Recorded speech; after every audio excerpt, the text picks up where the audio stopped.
Fala pessoal, então vamos prosseguindo aqui dentro da reflexão dos problemas.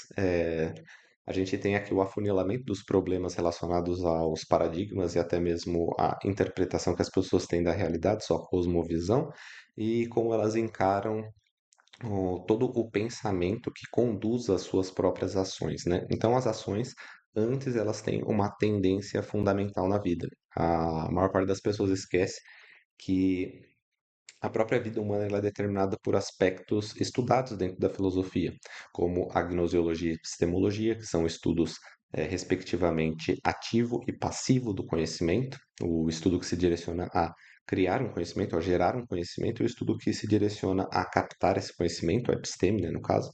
Então, a gnose seria uma projeção desse conhecimento.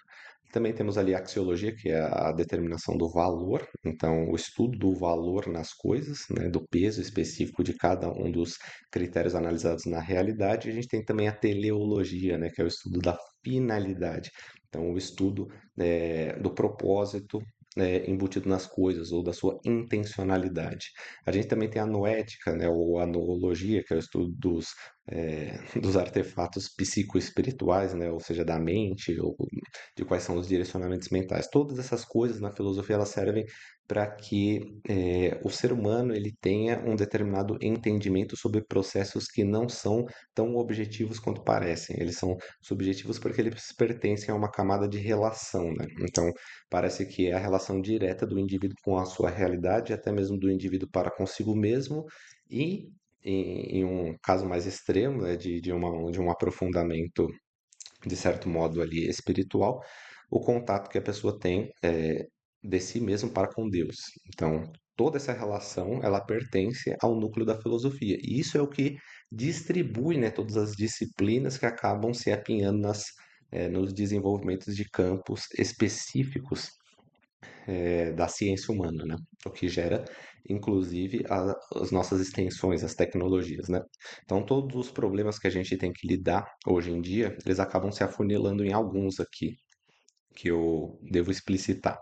O primeiro deles seria a cinzenta unificação divisível. Parece um jogo de palavras, um oxímoro, né? Que uma coisa está contradizendo a outra, mas, na verdade, é só uma questão de escalas, né? A gente tem as pigmentações do preto e do branco, e quando vistos numa escala, vamos dizer assim, numa escala de amplitude da divisão dessas cores, você consegue ver a divisão, mas quando você sai muito dessa escala, né, e vê de uma e na verdade insere essas pigmentações numa microscopia, então você só vê uma massa cinzenta, né?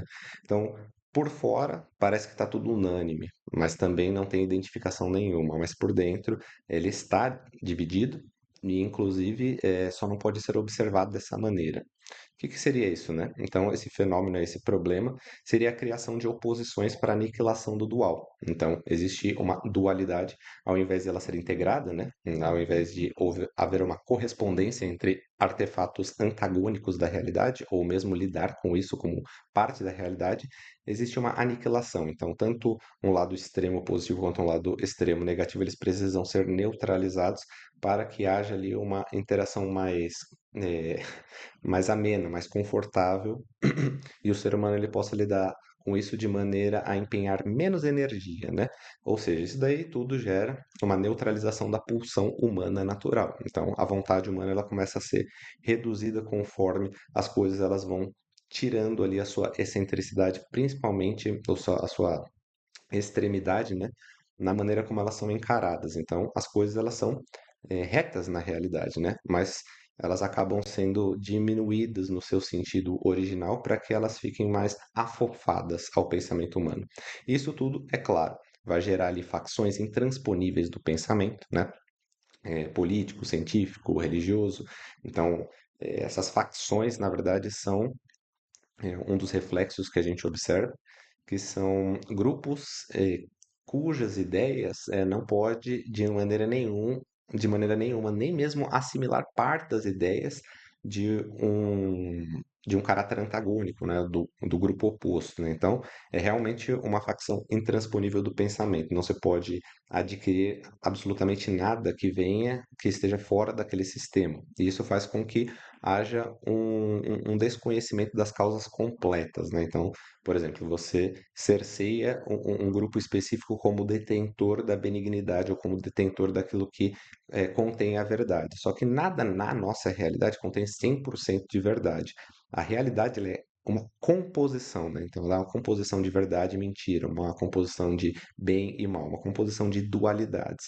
Então, se em todos os objetos da realidade a gente não tem uma completude, somente no objeto divino, né? Somente no objeto da unidade central, total e fundamentadora, que inclusive se expressa por um trino, né, que é Deus, Espírito Santo e Nosso Senhor Jesus Cristo. Então, somente nesses três itens a gente tem uma completude. Nos outros que são embutidos ali no nosso mundo, né, em toda a realidade que a gente vive, há uma divisão de aspectos. Se você pega um desses objetos, ou mesmo um grupo de indivíduos, ou mesmo uma ideia, e você coloca ela com um aspecto central e detentor apenas do sim, né, do 100% de verdade, você acaba também excluindo a verdade fundamentadora dentro dos outros itens da realidade, e isso te dá uma nesciência, ou seja, uma ignorância sobre a própria realidade.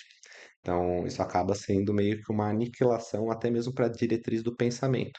Cria, por assim dizer, idiosincrasias homogêneas, né? Então, tendências homogêneas que estão diluídas na massa, seja do grupo de indivíduos ou de todos os grupos que estão seguindo mais ou menos uma mesma tendência, e, por assim dizer, também cria consensos equívocos. Então, todo mundo está ali, né, formalizando, como eu disse anteriormente, né, no vídeo anterior, logificando um fator. Então, falando, não, isso aqui é lógico, eu não posso escapar dessa facção intransponível, especificamente pelo fato de que não há verdade fora, né? Então, esses conceitos equívocos eles acabam adquirindo ali uma profundidade dentro da consciência.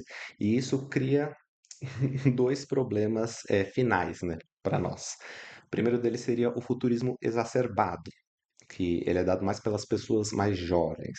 E o segundo é o fundamentalismo negligente, que ele é dado mais pelas pessoas mais antigas, né? Primeiro, que é o futurismo exacerbado, ele seria o completo desconhecimento das figuras geradoras das ideias centrais. Há a cosmovisão de todas as eras. Então, parece que, independentemente do que muitas pessoas tenham pensado, de todos os raciocínios que tenham sido adquiridos por várias pessoas ao longo do tempo para que a gente tenha o que a gente tem hoje, tudo isso foi, de certo modo, esquecido sob uma camada ali da própria extensão que é útil ao ser humano, ou seja, está direcionado à praxis, à parte pragmática, o próprio uso da realidade per se, né, ou o uso da realidade em si mesmo, e desconhece ali todo o fundamento para essa camada que foi criada, inclusive como um propósito. E aí, por consequência disso, né, acontece também o controle silencioso das massas pelos pensadores das novas tecnologias. Então, o sujeito que ele é o pensador da nova tecnologia, o criador da nova tecnologia, ele é como uma cereja no bolo, né?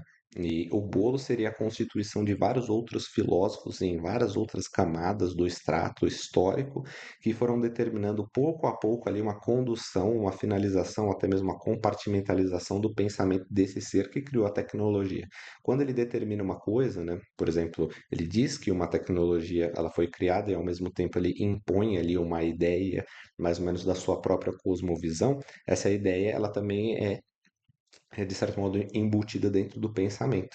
Então, as pessoas que estão utilizando essa tecnologia também tendem a pensar mais ou menos como esse autor pensou, inclusive por utilizar, né? Isso das pessoas mais jovens ali, principalmente, tá? Não que seja esse o caso, mas esse é um fenômeno que vai atingir ali a faixa etária mais baixa, né?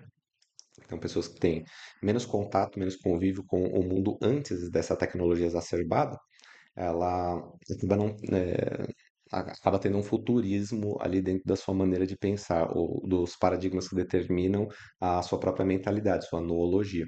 E aí ela tem um controle silencioso ali, de todas as suas ideias perante aquilo que está sendo implícito no paradigma do atual.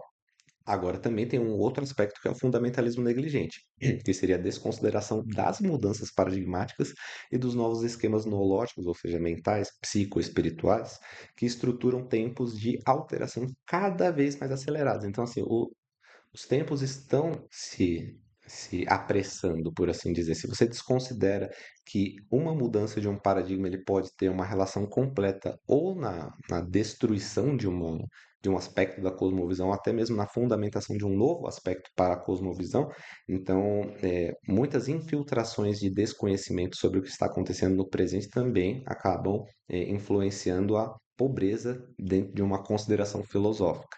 É claro que a gente precisa ter uma integração e muitas vezes é difícil realizar essa integração, como eu disse no primeiro vídeo dessa saga. É difícil integrar ali os avanços tecnológicos ao pensamento filosófico de todas as eras. No entanto, a gente precisa ter uma flexão, inclusive determinar que as coisas não são cinzentas, que não existe somente um futurismo exacerbado e nem mesmo um fundamentalismo negligente, mas pode haver uma intersecção entre todas essas coisas e até mesmo a observação de aspectos microscópicos da realidade, onde existe essa divisão de fato.